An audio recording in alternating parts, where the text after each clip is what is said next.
Welcome to week 172 of my renovation on Iris Street. My name's Adam, and this week is all about getting the chandelier in the dining room finished, or as close to finished as I can. Let's dive in.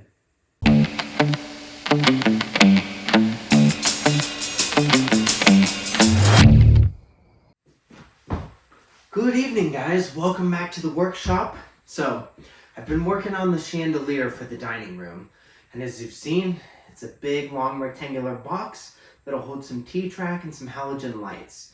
The way I want to suspend that to the ceiling is with these guys. So, have a couple of these on the ceiling, and that box will go through it horizontally. You'll notice I've got this dovetail box with double slats at the top and a T-brace.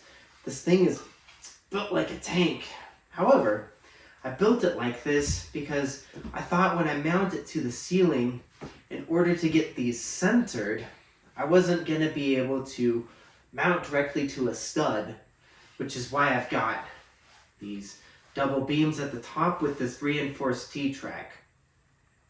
Again, it's strong, but I got out my stud finder and I realized that the electrics and the alignment to the door actually is centered between the studs. What it means is I can mount this directly to studs and have it be centered.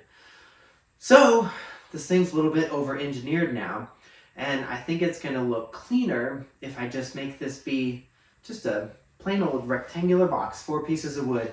No need for any of this in the middle. So yeah, I'm actually going to redo the this one. And the other one, I haven't assembled it yet, so I can assemble it without this T-piece in the middle. That's tonight's job. I'm getting better about practicing good shop safety, which includes protecting my lungs. In addition to wearing a mask, I also fire up this 300 CFM HEPA filter. Since I don't yet have a HEPA filter hooked directly to my orbital sander, filtration like this makes a huge difference in the air quality in my shop. I spend the first part of the evening deconstructing the over-engineered first box and cutting new pins and tails for the pieces I couldn't reuse. With all the pieces cut and routed for both boxes, I begin sanding. There will be some touch-up sanding after gluing, but it's easiest to tackle the majority of sanding now. With all the cutting and sanding done, I tidy up my shop. Routering pins and tails always creates a ton of chips and sawdust, so you can see why I love turning on my air filter. Before calling it a night, I glue up the redesigned first box. I still don't have as many clamps as I'd like, so if you're wondering what to get me for my birthday or Christmas, clamps and new socks are always a solid bet.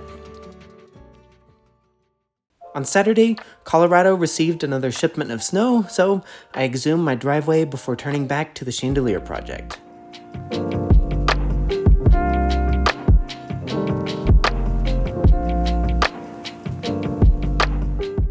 The first box glued up nicely, so I repeat the process on the second box.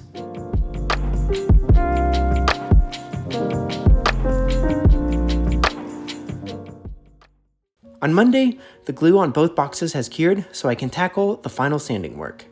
I hit both boxes with some 220 grit on my orbital sander before moving on to some hand sanding with 220. Downstairs, I give the boxes a few coats of Danish oil before letting them cure overnight. That's a wrap for week 172. Thanks for tuning in, and until next week, happy renovating.